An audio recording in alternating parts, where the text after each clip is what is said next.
of reminds me of that seeding game against Boston where you sort of bided your time and then you just sort of shook off, especially in the third quarter, to get like 7 dunks for 15 points there. Was there a point where you just sort of said to yourself, it's go time?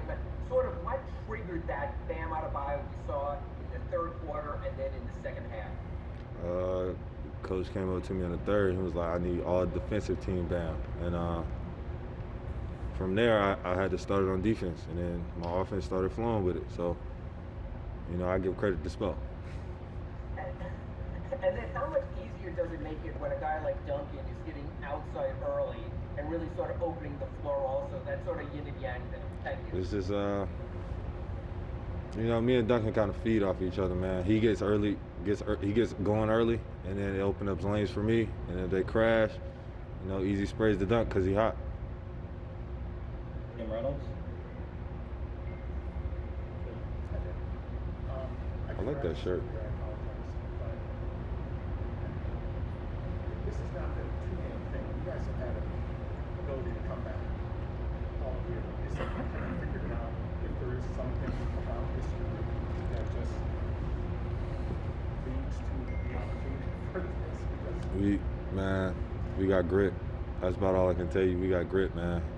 I'm happy to be on this team with these guys because, everybody in here has a different story, but we all come from nothing, and that's what's beautiful about this team, man. You put guys that came from nothing together, and they have a vision, and we just trying to foresee that vision.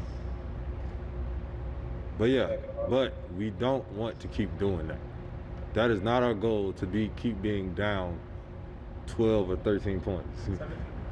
Yeah, even worse. Like, we don't want to do that. Rebecca Harlow.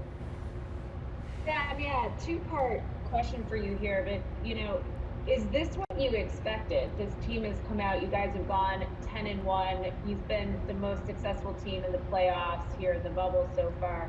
And on top of that, describe the confidence that there is on this team when you can come out and have a third quarter the way that you did, and then the way Butler can step up in the way that he did late, or Duncan or Tyler, or it goes on and on and on with who can come up with big plays. That's the thing about this team, man. You never know who's gonna have a good night.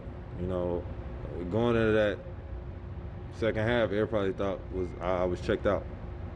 Except for the people in our circle and on our staff and on our team. They just keep telling me, like, it's go time. Turn that switch on, and I turned that switch on in the second half. And then just to follow up on that, with your team being 10-1, is this what you expected? To win?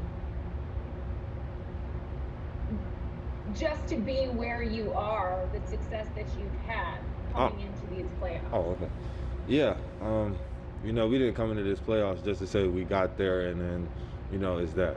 We came into these playoffs trying to win a championship.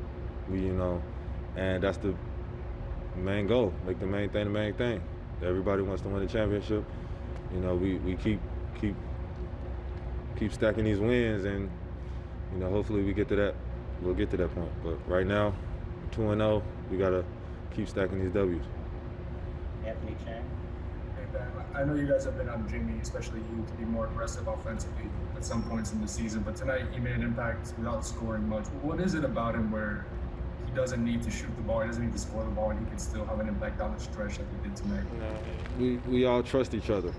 I was having a rough first half, and I'm in my head. I'm thinking about other things, and my teammates kept talking to me. So we just gotta have trust in each other, and I feel like Jimmy has trust in us to make plays and do our thing, and he knows when he got to get in that mode, and he did that without scoring tonight, and he knew that. He did it with defense. Mark Spears. Mommy call.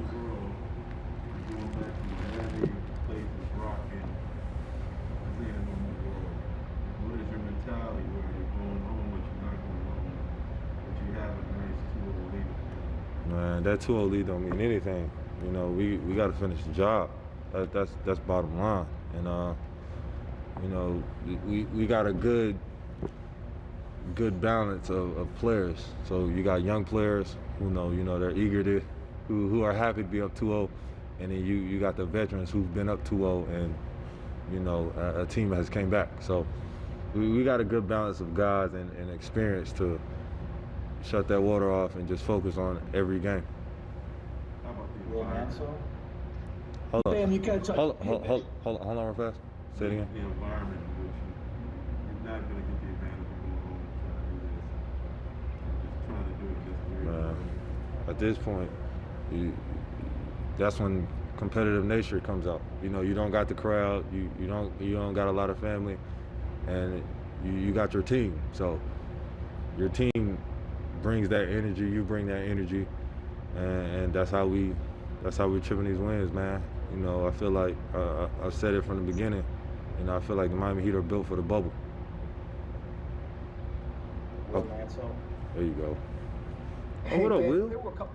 How are you, man? There was a couple moments where it seemed like you either got tripped or kicked or pushed while you were trying to get away from the defender. Did you sense that? Are things getting a little extra chippy there? Was that just the spirit of competition, or did you notice some moments where things were a little chippy, I guess? That's just competition. At the end of the day, nobody's going. Well, I feel like nobody should be able to, push you over or do something and get away with it. But, that's just bringing the competition out of everybody. It might get a little chippy in the game. You feed off of that type of energy. Cooper Moorhead? Zone is nothing new for this group, but obviously worked incredibly well tonight, especially in the third quarter. How is it affecting Boston, and what is it about the zone that's working so well in this series so far? I feel like the zone is just giving us active hands. Everybody's on a string, and that's what it thinks. And the thing about zone, you got to communicate, and that's what we love about zone. It makes us communicate, and we was getting our job done.